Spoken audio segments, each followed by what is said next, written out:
السلام عليكم متابعي قناة أخبار الساعة. تتعرض القناة يوميا إلى كم هائل من التبليغات أدت إلى الحد من انتشار الفيديوهات. المرجو منكم دعم قناتكم التي تعنى أولا وآخرا بالدفاع عن المغرب وتنوير الرأي العام بكل ما يتعلق به بخطوات بسيطة هي كالآتي: تسجيل الإعجاب بالفيديو، الاشتراك في القناة، وتفعيل التنبيهات، ثم التعليق على الفيديو، وشكرا. Personnes de bon sens qui ont essayé de réagir et d'interagir avec le débat. Mustapha Tossa a accepté de revenir cette semaine à la veille de l'Aïd pour marquer cet événement, pour lancer d'abord un message de paix et d'amitié et pour discuter, comme je l'ai dit sincèrement et franchement, de la problématique des relations algéro-marocaines. Merci beaucoup Mustapha pour la dernière fois et merci encore pour aujourd'hui. C'est un plaisir, cher Abdou, de revenir pour une seconde saison pour parler de la relation Algérie-marocaine. Moi, la problématique que tu as posée dès le départ, ennemi un jour, ennemi pour toujours, moi je fais partie de ces gens-là qui pensent que ce qu'on appelle l'animosité, la rupture, la distance, ça a un temps. Arrivera un moment où une nouvelle dynamique va s'installer entre les deux pays. Parce qu'on a des exemples dans l'histoire. Il y avait la France et l'Allemagne, il y avait des pays qui se sont fait une guerre terrible, meurtrière, sanglante pendant des années. Et finalement, la raison, la sagesse a fini par l'emporter. Ils se sont assis sur une table de négociation, ils ont réglé leurs divergences et leurs différends et sont devenus les meilleurs amis, les meilleurs alliés. Pourquoi ne pas imaginer, espérer un tel scénario entre l'Algérie et le Maroc? Moi, je fais partie de ces optimistes entêtés qui croient dur comme fer qu'un jour ou l'autre arrivera la séquence, le tournant de la réconciliation entre les deux pays. Alors, on espère que cette séquence interviendra pour l'Aïd de l'année prochaine. En attendant, pour le Aïd de demain, on ne risque pas d'avoir des échanges formels et directs entre les dirigeants des deux pays, étant donné que la situation de rupture perdure. D'abord, revenons à l'émission de la semaine dernière, que nous avons co-animée ensemble. C'est un débat, en espérant d'être peut-être prochainement plus nombreux pour essayer de créer un forum de débat algéro-marocain. C'est notre objectif. C'est le rêve pour lequel nous essayons ici sur notre plateau de le réaliser. Quels ont été les échos, Mustapha, honnêtement? Est-ce que tu as eu des échos officiels, non officiels, les commentaires? Comment cette rencontre avec un journaliste algérien, cet échange qui était franc, avec des questions directes, sans aucune complaisance, comment ça a été interprété de ton côté, chez toi, de la part de tes compatriotes?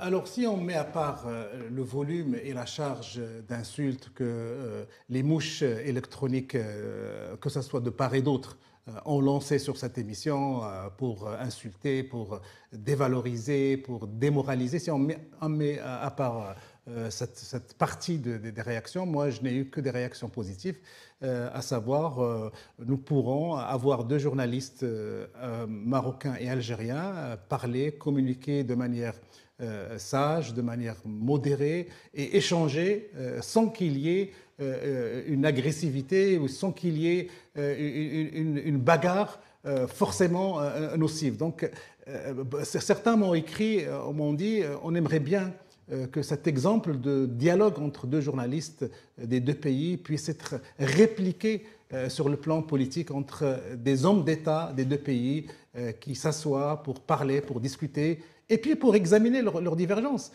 Et moi, je suis convaincu que la solution à cette discorde entre le Maroc et l'Algérie ne viendrait que le jour où les deux sommets de l'État marocain et algérien, que ce soit Abdelmajid Tebboune ou celui qui va venir après, vont s'asseoir devant les Marocains et les Algériens et ils vont essayer de trouver une solution à leur discorde et à leur divergence. Il n'y a que de cette manière-là qu'on peut espérer un avenir meilleur pour la relation entre le Maroc et l'Algérie. Très bien. Allons-y aujourd'hui dans ce deuxième épisode. J'espère qu'il y en aura un troisième et un quatrième, je l'espère bien.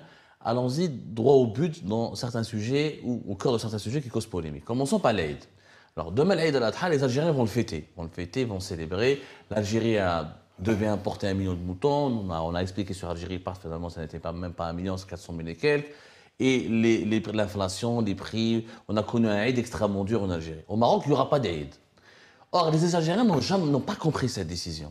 Beaucoup de médias algériens, beaucoup d'Algériennes et d'Algériens ont interprété cette, je dis pas comment, cette suppression, annulation de la célébration de l'Aïd al-Adha comme étant une mesure dictatoriale qui révèle une monarchie marocaine déconnectée de la réalité. Peut-on interdire à un peuple de ne pas célébrer l'Aïd? Non, non, je ne crois pas que ce soit une mesure dictatoriale du roi du Maroc à l'égard des Marocains. Non, cette décision était le fruit d'une situation économique marchande de ce qui existe en termes de moutons dans le marché marocain.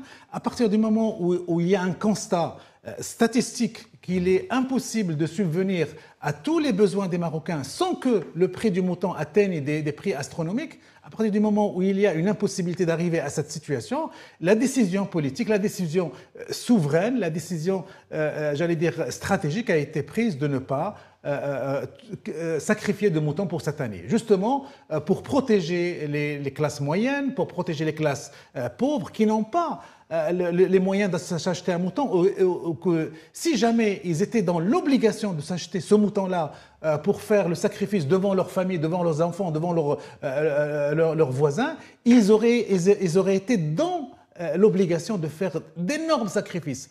Est-ce que tu sais, Abdou, que je le connais par expérience, il y a des gens qui vont prendre un crédit à la banque pour acheter un mouton. Il y a des gens qui vont vendre leurs bijoux pour acheter un mouton, parce que pour eux, le mouton sacrifier le mouton, ça dépasse largement la valeur religieuse ou théologique. C'est beaucoup plus un acte social. Et aucun père de famille ne voudrait rester à l'écart et ne pas sacrifier le mouton alors que le voisin est en train de le faire. Donc, moi, je trouve que c'est une décision sage, c'est une décision extrêmement réfléchie, et c'est une décision qui a eu beaucoup d'impact sur l'opinion marocaine. La preuve... L'impact n'est pas négatif? Non, n'est pas négatif. Les Marocains et les Marocains l'ont accepté. Demain, ils vont accepter que... Tout à fait. Il a été tout à fait accepté parce que ça a été bien expliqué. Bon, il se trouve, et je suis là où je te rejoins, Abdou, c'est qu'il se trouve qu'on peut trouver au sein de la société marocaine une niche de gens qui veulent absolument, contre vent et marée, continuer à sacrifier ce mouton. Ils refusent cette décision. Un, ils sont très minoritaires, et deux, la majorité des Marocains ont accueilli avec beaucoup de bienveillance et beaucoup d'acceptation une décision qui leur soulève un poids économique extrêmement important. Et conséquence, mieux que ça, conséquence de cette décision royale, le prix de la viande au kilo qui grimpait de manière astronomique avant la fête parce qu'il y avait des tactiques de monopole du mouton et de la viande, le prix commençait à baisser et à devenir atteignable par rapport à la classe moyenne et à la classe pauvre. Donc il y a que des bénéfices. Mais ça va, demain, celles et ceux qui vont contravenir ou violer ou ne pas respecter cette obligation, il va se passer quoi? Les forces de sécurité vont inspecter les foyers, ils vont surveiller. Non, franchement, on a du mal à comprendre comment ça va se mettre, comment ça va être appliqué. Franchement, moi, je ne pense pas qu'on va assister à une chasse à l'égorgeur ou sacrificateur. Je ne crois pas qu'il va le faire. Je crois que les Marocains vont être suffisamment sages, suffisamment rationnels pour ne pas tomber dans ce piège. Il y aura toujours quelqu'un... D'ailleurs, il y a quelque chose qui a été de manière comique diffusé dans les réseaux sociaux. Les Marocains ont commencé à acheter récemment beaucoup de moutons. Et l'excuse a été, oui, on a un sbou, c'est-à-dire des naissances. Et tout d'un coup, le quartier est devenu plein de naissances. Donc c'est une manière de faire du sacrifice sans le faire. Mais je crois que dans l'ensemble, je ne crois pas que les autorités marocaines vont tomber dans le piège de faire la chasse aux sacrificateurs ou bien à ceux qui vont tuer les moutons. Par contre, la décision royale a eu un impact sur les autorités algériennes. Qu'est-ce que disait le président Tebboune avant cette décision de Mohamed VI sur le mouton non sacrifié? Il disait que jamais, lui, il n'allait faire appel à l'importation de moutons.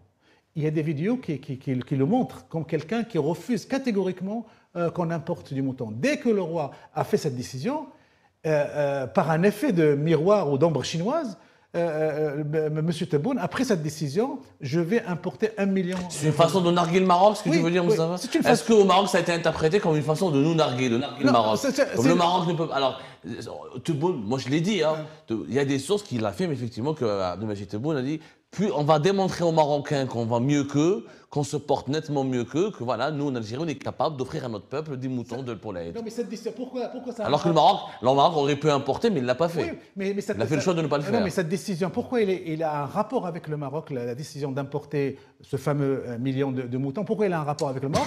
Parce qu'il a été prise au lendemain de la décision royale de ne pas sacrifier cette année. Donc il y a un rapport de cause à effet, d'une volonté d'utiliser politiquement la fête. D'ailleurs, dans les réseaux sociaux, il y a plein de vidéos où on voit les familles algériennes se moquer des familles marocaines. Quelques Algériens moqueurs qui sont partis jusqu'à la frontière algéro-marocaine pour ramener des photos de moutons, etc. Mais franchement, si la divergence entre la France et le Maroc restait uniquement sur l'Algérie et le Maroc, entre l'Algérie et le Maroc restait uniquement. J'espère que c'est un lapsus qui n'est pas révélateur. Oui, si les divergences entre l'Algérie et le Maroc restaient uniquement au niveau du sacrifice ou pas, les choses auraient été beaucoup plus simples, beaucoup plus accessibles et les solutions. J'ai abordé ce sujet, mais ça va, tu sais pourquoi? Parce que dans les il y a un problème qui suscite un certain malaise en Algérie, c'est que les médias marocains parlent beaucoup du sous-développement en Algérie. Les médias marocains disent à l'Algérie, il y a du pétrole et du gaz, mais le pays va mal, le peuple souffre, etc. C'est pas normal. À chaque fois qu'il y a un problème en Algérie, les Algériens, les médias marocains qui s'excitent et se déchaînent autour de ce problème. Je donne ma question. Je dis, alors qu'au Maroc, c'est vrai que le pays tente d'organiser une Coupe du Monde, va organiser prochainement une Coupe d'Afrique, mais il y a énormément de problèmes sociaux dont on en parle très très peu. On a l'impression que les médias marocains oublient aussi que chez eux, au Maroc, il y a énormément de pauvreté, énormément d'inégalités, il y a encore un accès compliqué à l'école, il y a encore un accès compliqué à l'emploi, l'analphabétisme, il y a des problématiques locales. Mais on a l'impression que les médias marocains s'attaquent beaucoup plus aux problématiques de sous-développement, de pauvreté en Algérie, et ne s'intéressent très peu à leur situation. Oui, mais Abdo, en termes d'icône, en termes d'image, il n'y a pas au Maroc la queue pour faire, les Marocains qui font la queue pour avoir un sachet de lait ou un bidon d'huile. Il n'y a pas ça, alors qu'en Algérie, ça existe. Pourquoi ça choque les Marocains? C'est une situation choquante, d'abord pour les Algériens, mais pour les Marocains, parce que l'Algérie est un pays riche, extrêmement riche. Normalement, vous devriez être le Dubaï de l'Afrique du Nord. Vous avez tellement de richesses énergétiques, vous dormez sur tellement de richesses que qu'il est inimaginable de vivre des situations de manque, de queue, de cette manière-là. Donc ça choque. Pourquoi? Et on arrive là. Je suis tout à fait d'accord avec ça. Mais qu'est-ce que tu dirais aux Algériens qui te disent, nous, ils sont aussi choqués. Est-ce que le Maroc était vraiment une priorité pour lui, la Coupe du Monde, ou de faire un TGV alors qu'il y a plein de mendiants dans les rues, alors qu'il y a des régions encore désintégrées. C'est ça la question. Oui, mais je ne veux pas tomber dans cette approche marxisante, si je peux me permettre cette expression. Non, la Coupe du Monde, c'est un honneur. N'importe quel pays, même les plus... À condition d'en avoir les moyens.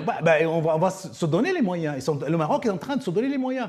J'ai été il n'y a pas longtemps au Maroc, dans certaines villes marocaines, ils sont en train de changer de physionomie. Il y a toute une infrastructure qui est en train de naître. Les trams, les métros... Mais ça ne se fait pas au détriment d'autres régions? Non, comme dans le Rif, dans le Conseil Mia, c'est une dynamique. L'intérieur du Maroc. Bien au contraire, la Coupe d'Afrique ou la Coupe du Monde, c'est une chance pour l'économie marocaine. C'est une chance pour le tissu industriel marocain, parce que ça le dynamise. Je ne vois pas le rapport. À partir du moment où on est un pays catégorie en voie de développement aux pauvres, on devrait s'interdire l'ambition d'être pays organisateur d'un grand événement comme la Coupe du Monde. D'ailleurs, le Maroc sera le seul pays catégorisé pauvre en voie de développement qui va organiser la Coupe du Monde. Et ça tous les autres pays qui l'ont organisé sont des pays riches ou des pays puissants. Le Brésil, ça a été un pays émergent, c'est un pays puissant. C'est un élément supplémentaire de fierté d'être un pays soi-disant catégorie catégorisé comme un pays en voie de développement et d'être capable d'être à la hauteur d'une organisation de Coupe du Monde. Il y a aussi des Marocains au Maroc qui pensent un peu le contraire, qui disent qu'on devrait augmenter plus notre PIB par habitant, on a encore un PIB faible. Est-ce qu'on ne devrait pas mieux lutter contre la pauvreté au lieu d'organiser une Coupe du Monde, une Coupe d'Afrique, une Coupe du Monde notamment, la Coupe d'Afrique, voilà, l'un n'empêche pas l'autre. L'un n'empêche pas l'autre. Il faut avoir de l'ambition. Le fait d'être organisateur d'un événement majeur comme la Coupe du Monde n'empêche pas que le gouvernement doit travailler sur les blessures sociales, sur les Marocains qui vivent dans la marge. Et au Maroc, c'est vrai qu'il y a de la pauvreté, mais il y a de moins... Qui est très visible, qui est très visible, mais qui est la traité, vérité. Qui est beaucoup plus visible au Maroc que dans beaucoup de pays africains, par exemple. Mais qui est traité. Et il y a un modèle social qui est en train d'être mis sur place. C'est-à-dire que le Maroc n'est pas dans une pauvreté stagnante. Il est dans une démarche pour s'améliorer. L'avenir des Marocains est beaucoup plus rose que leur présent, parce qu'il y a une dynamique qui a été lancée. Ce genre d'événement dont vous parlez sur la Coupe du Monde, la Coupe d'Afrique, et puis d'autres événements, il n'y a pas que ça. Ça fait que le Maroc est un pays qui ne peut que améliorer la situation de ses citoyens. Et c'est ça la différence entre le Maroc et d'autres pays. En parlant des médias, malheureusement, les médias sont cités. Il y a même des rapports. Crisis Group, il a fait un rapport récemment pour dire que la guerre médiatique entre les deux pays aggrave la haine entre les deux pays, elle aggrave les tensions entre les deux pays et elle aggrave la mésentente. Est-ce que les médias marocains n'en font pas trop sur l'Algérie quand ils se concentrent beaucoup sur les problèmes de l'Algérie, de ses sous-développements, etc. et pas assez? Je donne un exemple, Mustafa. Ouais. La question des détenus politiques. Il y a des détenus politiques au Maroc. Ouais. Il y a des opposants marocains qui sont réprimés. Il y a des médias marocains qui ne sont pas totalement libres. Pourquoi on n'en parle pas assez alors qu'on parle beaucoup de l'Algérie et de la situation catastrophique des libertés publiques en Algérie? Alors il y a un point à corriger, cher Abdou, sur la guerre médiatique entre le Maroc et l'Algérie. Alors, ce que je peux te garantir, parce que moi je suis un consommateur, je suis d'abord un producteur, consommateur et habitué des médias marocains. Dans les médias officiels marocains, que sont la CNRT, que sont 2M, que sont Medi 1, que sont la MAP, les médias officiels, vous ne trouverez jamais un langage insultant ou violemment critique à l'égard des autorités algériennes. Vous ne le trouverez jamais. Vous pouvez trouver des critiques violentes chez des privés, dans des sites, dans les réseaux sociaux, mais pour les médias officiels, il y a une forme de déontologie à l'égard des autorités algériennes, comme s'il était interdit d'insulter ou d'abaisser. Nous allons le vérifier. Nous allons vérifier cela. Je ne pourrai pas te contredire, mais le prochain épisode, je vais vérifier. Voilà, vous le trouvez. Par contre, là où la différence avec l'Algérie, c'est que la télévision algérienne, l'APS, les médias officiels, les médias qui dépendent directement de la présidence algérienne d'Abdelmajid Tebboune, tirent à boulet rouge quotidiennement sur le Maroc. Et avec une telle violence, avec une telle charge, qu'on dirait une telle charge obsessionnelle qu'on dirait qu'il n'y a que le Maroc qui est le sujet principal de ces médias. C'est là la différence entre les médias algériens et les médias marocains officiels. Donc ça veut dire que les Marocains contrôlent davantage leur expression que le régime algérien. Et pour les médias privés? Là, les médias privés, ça c'est autre chose. Ce sont des médias privés. Tu es un journaliste professionnel, Abdou, tu sais très bien qu'on ne peut pas imposer une ligne éditoriale à un groupe. Va changer la ligne éditoriale de CNews ou de BFM ou de DLC. Ce sont des groupes, ils ont leur liberté de choix, d'angle, d'attaque, d'inviter qui ils veulent, d'avoir de bonnes relations avec tel pays et pas d'autres. Donc on ne peut pas. Mais on peut demander des comptes, on peut faire un bilan sur les médias officiels, les médias qui dépendent de l'État marocain. Et les médias qui dépendent de l'État marocain, cher Abdou, je te garantis, je t'assure qu'il n'y a aucun discours hostile, antagoniste à l'égard de l'Algérie, de la même gravité et du même niveau qu'on trouve dans les médias officiels algériens. Très bien. Ça, c'est un sujet que nous allons creuser dans nos prochains débats, dans nos prochaines rencontres, parce qu'effectivement, comment les médias alimentent dans les deux pays le sentiment de haine et de division entre les deux pays, je pense que c'est une problématique importante. Cette semaine a été marquée par un événement important, Mustafa. La Grande-Bretagne qui a reconnu l'option proposée par le Maroc de l'autonomie pour le Sahara occidental. La Grande-Bretagne l'a reconnue comme la France, comme l'Espagne, comme l'option la plus crédible, la plus sérieuse et pour résoudre le conflit autour du Sahara occidental. Ça a donc suscité une réaction algérienne, ça a été commenté au Maroc, ça a été commenté en Algérie. l'Algérie a relevé que la réaction britannique, que la reconnaissance britannique, ne va pas jusqu'à la reconnaissance de la souveraineté du Maroc sur le territoire du Sahara occidental.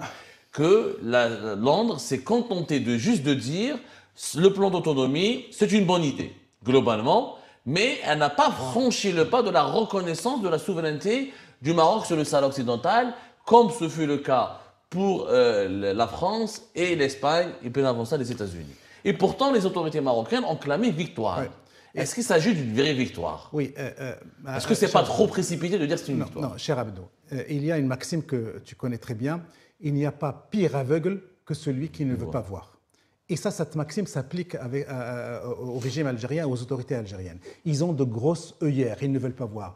Le ministre des Affaires étrangères britannique est venu, il a tressé des lauriers sur le plan de l'autonomie. Il a dit des choses positives extrêmement importantes. Le seul, le plus valable, le plus crédible, le plus pratique. Et il accompagne ça avec une volonté stratégique du gouvernement britannique d'investir dans le Sahara marocain.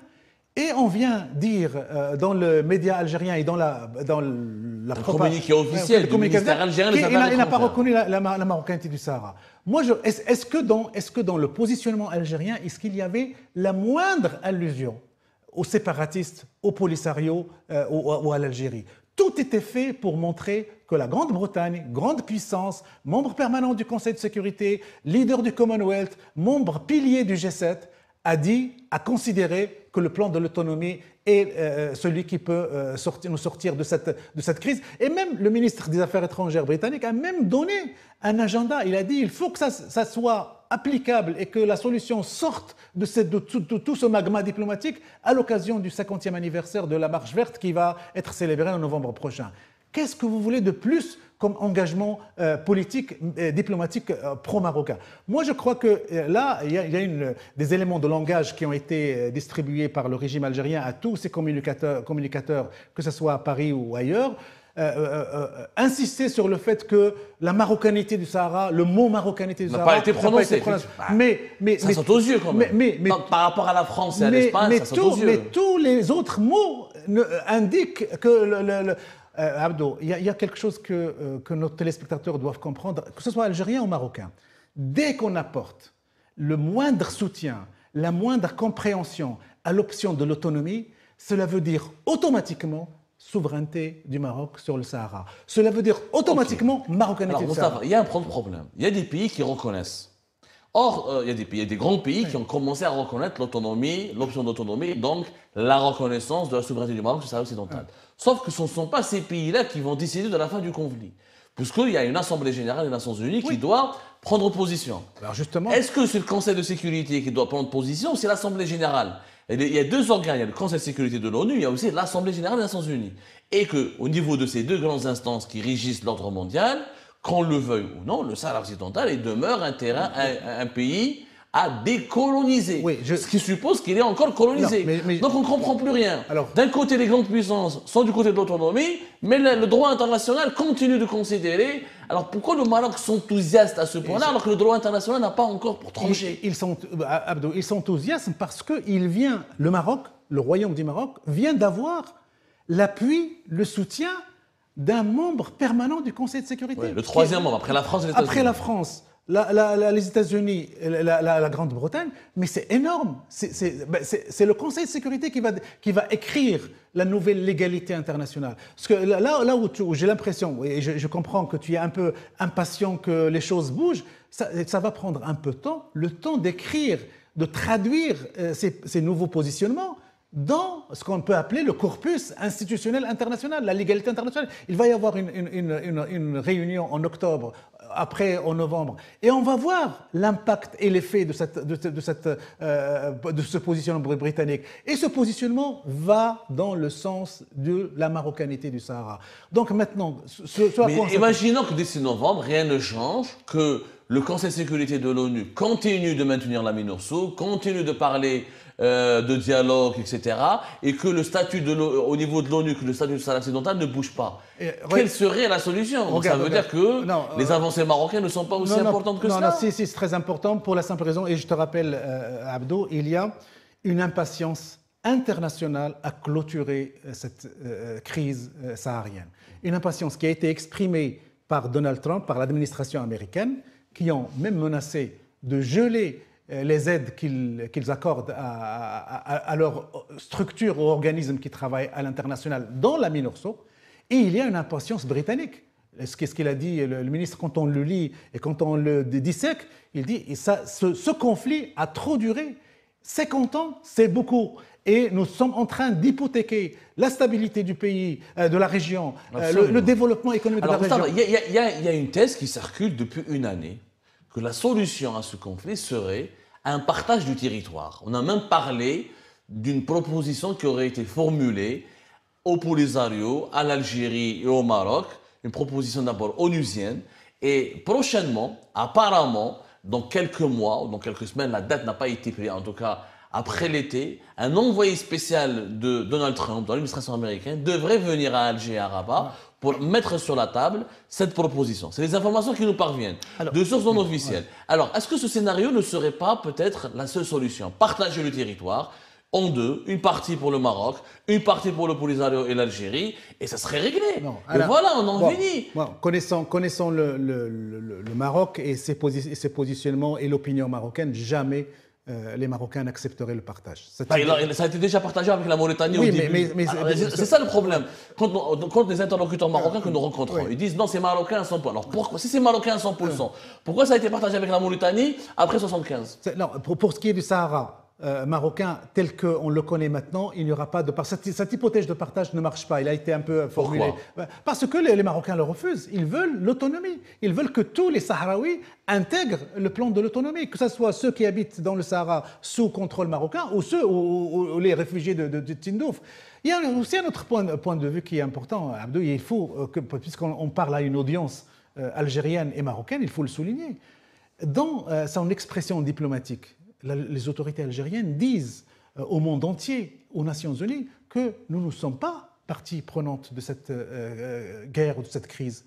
Et nous ne voulons pas participer aux tables rondes préconisées par les Nations Unies pour trouver une solution. Ok, vous n'êtes pas partie prenante, mais pourquoi vous êtes les premiers à réagir quand il y a une reconnaissance de On a une réponse. Mais pourquoi on a une réponse. La réponse c'est quoi? C'est que c'est l'Algérie qui accueille les réfugiés sahraouis, c'est à ses frontières, donc elles se sont concernées. Mais laisse, et puis, au moins pour la forme, laisse le Polisario réagir. Mais au-delà de la forme. Toi-même, dans beaucoup de tes émissions que j'ai appréciées, tu t'es posé la question. Ouais. Si on est partie prenante et on le dit et on fait des choses comme normalement la logique. Moi, je pense, Moustapha, je pense que la solution, c'est que l'Algérie doit être partie prenante. Elle refuse. Une fois pour toutes. Elle refuse. Et qu'elle accepte le dialogue et qu'avec l'administration de Donald Trump, on peut être partie prenante. Et qu'on aborde la question, franchement, la question du partage. Dans les faits, le Maroc contrôle 80% du territoire, pas 100%. Et la bande de 20%, elle est contrôlée par le Polisario. Ouais.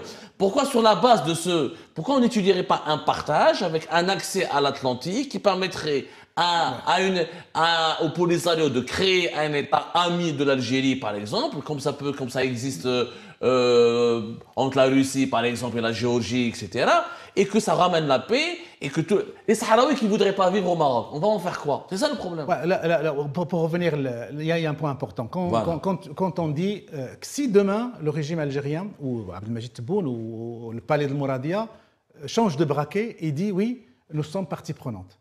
Oui, partie prenante, donc vous allez participer à la table ronde. Ouais. Et ça veut dire quoi, participer aux tables rondes? Pour le Maroc, le plafond, c'est d'aider de manière directe ou indirecte à appliquer le plan de l'autonomie. Avec les réfugiés que vous avez, avec les milices armées que vous avez, si c'est votre participation en tant que partie prenante à des tables rondes pour chercher une solution concrète à ce conflit, c'est d'aider à l'application du plan de l'autonomie. Moi, je crois que les Marocains ont ça comme plafond. Il n'y a pas d'autre. Créer un État indépendant, impossible, inimaginable. Le partage pour le Maroc serait inacceptable. Inacceptable. C'est le plan de l'autonomie. Comment on va l'appliquer? Est-ce que l'Algérie, en tant qu'État, en tant qu'armée, en tant que pays... On en a parlé la semaine dernière. Ce plan d'autonomie, dont on ne connaît pas beaucoup de choses. Il y a des documents qui circulent comme ça. D'abord, il n'a jamais été mis en place, puisque le Sahara, c'est considéré comme le Sahara occidental, ou le Sahara au Maroc est considéré comme une province du Sud. Ouais. donc il n'est pas appliqué sur le terrain. Comment on va l'appliquer? Et que faire des Sahraouis qui ne voudront pas ça? Est-ce qu'on demande à l'Algérie de les forcer d'accepter l'autonomie? Non, on en fait quoi? Non, le plan de l'autonomie, il y a des gens qui bon, je sais que c'est une technique de communication de certains, de dire oui, d'ailleurs, je crois que c'est même Attaf, qui est le ministre des Affaires étrangères, Attaf, qui à un moment donné, dans une sortie médiatique, il a dit oui, le plan d'autonomie, on ne l'a pas présenté, personne n'est au courant de quoi, et il a fait comme ça avec un geste méprisant, ça fait 3 feuilles. Non, le plan de l'autonomie existe. Il est connu, le contenu est connu. Quand vous offrez une autonomie politique administrative à une région, cela veut dire quoi? Cela veut dire que vous allez organiser sa représentation. Vous allez lui donner des structures régionales de représentation. C'est Sahraouis qui vont se gérer eux-mêmes. Et pourquoi ce n'est pas encore le cas alors? Mais sous souveraineté marocaine. Mais pourquoi ce n'est pas encore le cas alors? Le temps que l'option de l'autonomie soit validée sur le plan de... Pourquoi le Maroc, pendant ces 50 dernières années, n'a pas mis en place ce plan d'autonomie, n'a pas organisé le territoire de façon autonome? Voilà, attends, mais c'est une proposition. Ça, c'est une proposition pour sortir de la crise. Quelle est la garantie que cette proposition sera respectée? Quelle sera la garantie que demain le Maroc va dire il n'y a plus d'autonomie, c'est une province? Le plan de l'autonomie ne se fait pas de manière unilatérale dans un coin, et ça va se faire avec l'implication internationale des Nations Unies et des grandes puissances, parce que toutes ces Nations Unies et les grandes puissances ont un intérêt majeur, vital, à ce que cette solution marche. Donc ils seront les garants de la viabilité, de l'applicabilité de cette autonomie. Donc il ne faut pas oublier, croire que... Alors en termes de puissance, je rappelle Moustapha Defé qu'il y a genre 2 grandes puissances qui ne se sont pas encore prononcées, la Chine et la Russie, qui restent distantes et qui restent, qui n'ont pas encore, ils n'ont pas franchi le pas. Regarde, ils n'ont pas dit le Sahara est marocain, mais à aucun moment tu trouves, moi j'ai cherché en préparant cette émission, et même la dernière fois je l'avais cherché, je n'ai pas trouvé une déclaration du ministère des Affaires étrangères russe ou chinois qui exprime la moindre sympathie pour l'aventure séparatiste. Il s'allie sur le droit international. Donc il y a une neutralité. Il s'allie sur le droit international. Donc il y a une neutralité positive de ces pays-là, de ces pays membres des nations de Conseil de sécurité.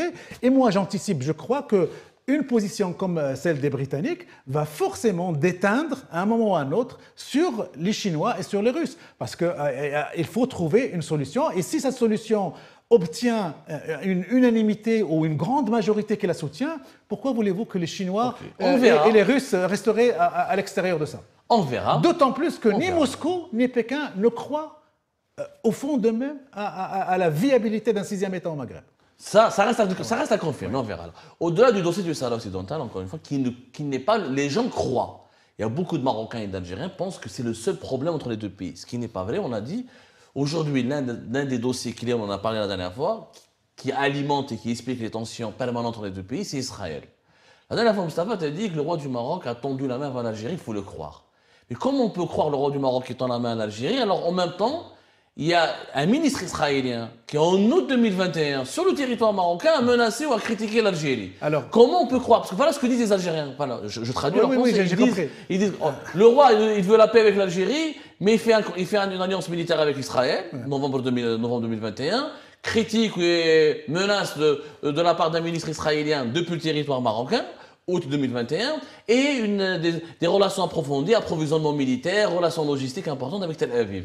Est-ce que l'Algérie n'est pas légitime de craindre une action hostile du Maroc et d'Israël dans ce genre de situation? Regarde, récemment, il y a une crise permanente entre la France et l'Algérie.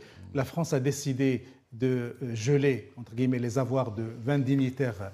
Elle a menacé, pas encore décidé, elle a menacé de le faire. À travers un média. Voilà. Pour le moment, c'est une menace. Quelle a été la réaction officielle algérienne? Chiche. Eh bien, moi, personnellement, j'aurais aimé que ce chiche-là soit opposé à la demande royale quand Sa Majesté le roi Mohamed VI a demandé à rencontrer Abdelmajid Tebboune pour discuter justement et mettre à plat toutes les questions divergentes et les problèmes entre les deux. Ok, la question d'Israël, on en fait quoi? Est-ce que le Maroc, il est prêt, Mustapha, à réviser ses relations avec Israël pour se réconcilier avec l'Algérie? Non, non. Parce que le Maroc a signé un accord. Il y a eu une alliance militaire, il y a un soutien militaire, il y a eu un... Regarde, je ne sais pas. Moi, je ne parle pas au nom du ministère des Affaires étrangères. Non, c'est une question en tant qu'analyste. Mais je moi, sais bien que tu n'es pas encore ministre. J'espère que tu seras Premier ministre au Maroc. C'est tout le mal que je te souhaite. Mais moi, tout ce que je sais, c'est que les Marocains, et Sa Majesté le Roi l'a dit, n'utilisera jamais ces alliances, que ce soit avec Israël ou avec les pays du Sahel, ou avec la France ou avec l'Espagne, n'utilisera jamais ces alliances pour menacer ou constituer une menace vitale pour l'Algérie. Il l'a dit. Moi, à la place des Algériens et à la place des autorités algériennes, je dois le croire sur parole. Parce qu'il ne parle pas dans le vide. Voilà. Non, dans l'histoire, on a eu beaucoup. Non. Hitler a promis à Staline de ne pas envahir l'Union soviétique. Et Hitler l'a fait. Donc ça veut la parole. Sur cette question algérienne, je te garantis, je t'assure, Abdou, et moi je suis depuis longtemps, depuis qu'il est venu sur le trône marocain, le roi du Maroc a un rapport et une relation particulière avec l'Algérie. Et il voudrait qu'il y ait cette réconciliation. Il est convaincu qu'on doit se réconcilier. Il fait tout pour se réconcilier avec les Algériens. Alors justement, Mustapha, nos amis marocains, nos interlocuteurs marocains n'arrivent pas à nous fournir une analyse complète. Pourquoi l'approfondissement des relations avec Israël? Que ce soit une condition pour les accords d'Abraham, pour avoir la reconnaissance des États-Unis d'Amérique, de la Maroc-Occidentale du Sahara occidental, je peux le comprendre. Mais alliance militaire, échange de renseignements, fourniture d'armes, exercice militaire commun, est-ce que le Maroc n'en fait pas trop avec Israël? Non, honnêtement. Regarde. Honnêtement. Non, pour ce qui est d'Israël, est-ce que s'allier avec Israël, c'est uniquement contre l'Algérie? C'est uniquement pour servir un agenda anti-algérien? On peut s'allier avec Israël pour avoir une technologie, pour avoir un allié dans les forums internationaux. Il y a une énorme communauté de juifs marocains qui fait le pont entre les deux pays. Le problème dans cette histoire, c'est qu'on regarde cette alliance uniquement par le petit trou de la serrure algérienne. Il y a de quoi un peu, non, à cause de la question palestinienne. Oui. L'Algérie refuse de normaliser ses relations avec la Palestine, elle a accueilli le Hamas, elle a soutenu... Moi, j'invite les autorités algériennes à prendre au mot Sa Majesté le Roi, à le croire sur parole, parce qu'il ne dit pas n'importe quoi sur ce sujet-là. Il veut absolument qu'il y ait une réconciliation et il a donné des garanties avec des mots forts. Il faut revenir à ces discours. Et les discours du roi ne sont pas écrits à la légère. Quand il y a un positionnement qui est exprimé, c'est pour l'histoire, c'est pas pour le contexte d'un mois ou deux. Il a dit il n'y aura pas de menaces qui vous viendraient du Maroc, quelles que soient ces alliances. À mon avis, il faut que les Algériens disent à Sa Majesté le Roi chiche et on viendra, on se rencontrera et on entamera un processus de négociation. Les autorités algériennes reprochent aussi, parmi les griefs qui sont retenus contre l'État marocain, sa proximité avec des mouvements politiques considérés comme terroristes ou subversifs par les autorités algériennes, notamment les séparatistes du MAC, le mouvement pour l'autodétermination de la Kabylie, qui part souvent au Maroc, etc. L'Algérie soupçonne le Maroc d'être derrière les manœuvres du MAC, etc. Vous avez un diplomate marocain aux Nations Unies, Omar Hillel, c'est ça? Oui, Omar Hillel. Omar Hillel, qui à chaque fois tacle l'Algérie en utilisant la Kabylie, l'indépendance de la Kabylie, etc.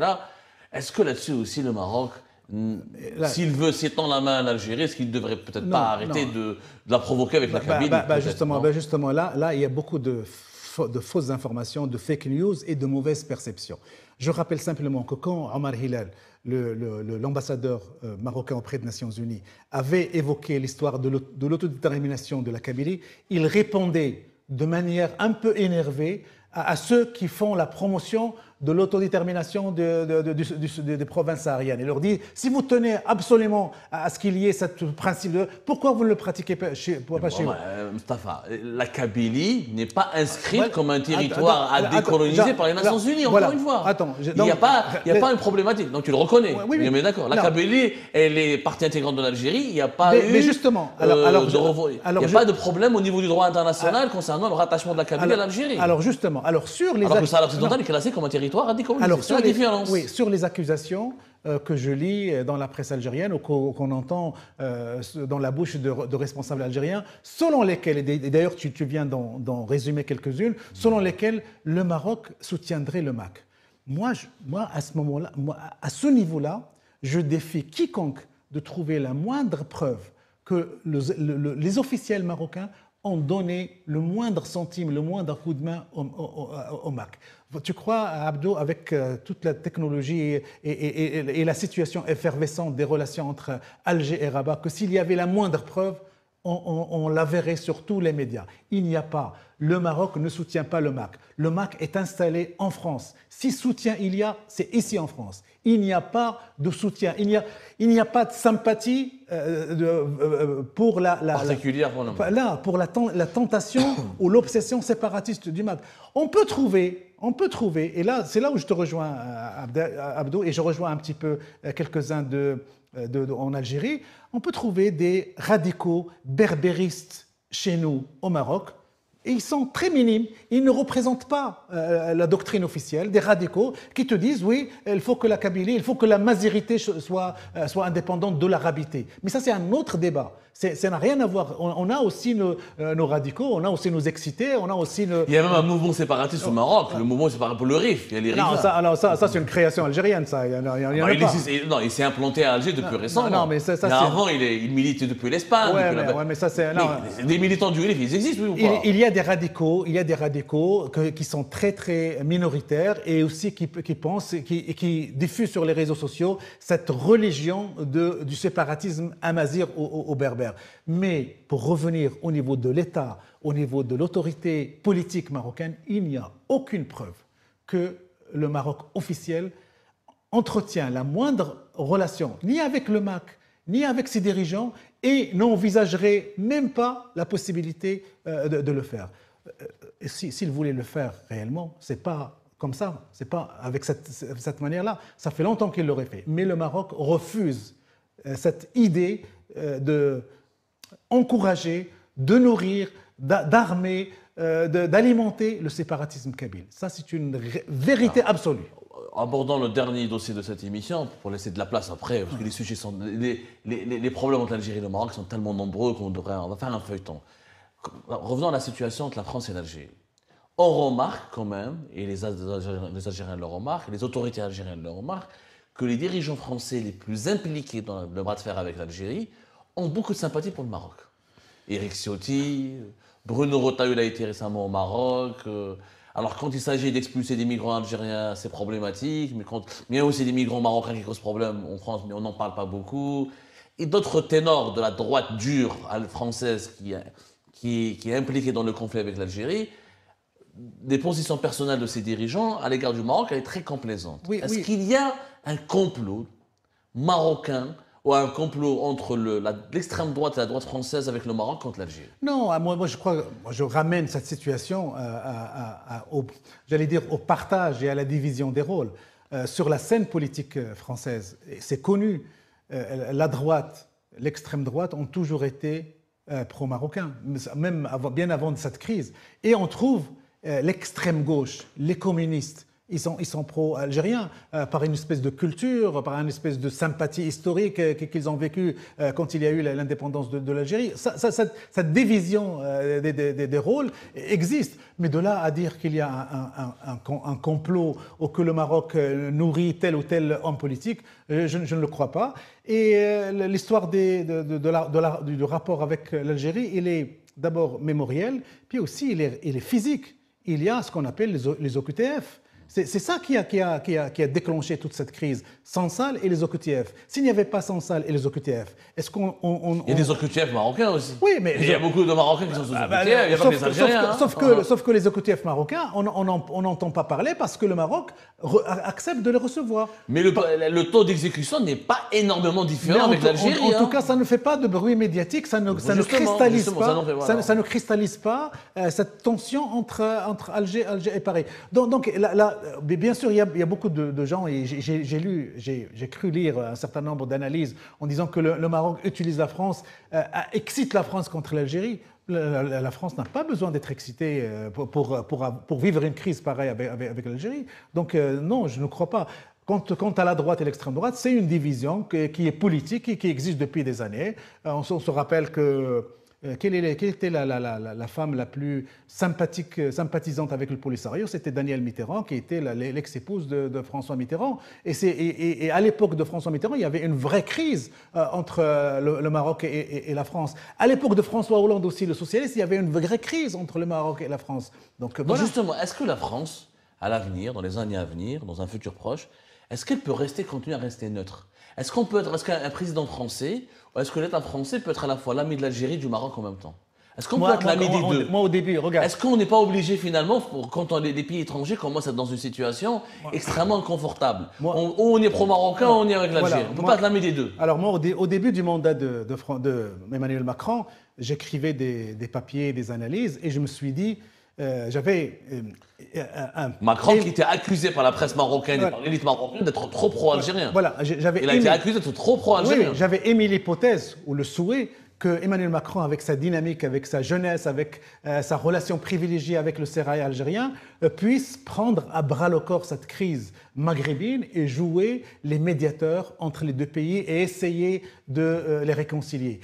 Ça aurait été un exploit immense pour la diplomatie française. Il ne l'a pas fait, je ne connais pas les raisons. Il n'a pas estimé nécessaire de réconcilier les deux frères ennemis du Maghreb. Est-ce que ça ne cadre pas avec des intérêts particuliers? Mais ça aurait été un exploit majeur qu'un président français qui a colonisé l'Algérie, qui est dans le pays avait colonisé l'Algérie et avait sous protectorat le Maroc, aurait pu agir comme médiateur entre les deux pays. Il ne l'a pas fait. Bon, peut-être. Est-ce qu'un président, quel pays ou quel président, quel dirigeant pourrait réconcilier l'Algérie et le Maroc, honnêtement? Aujourd'hui.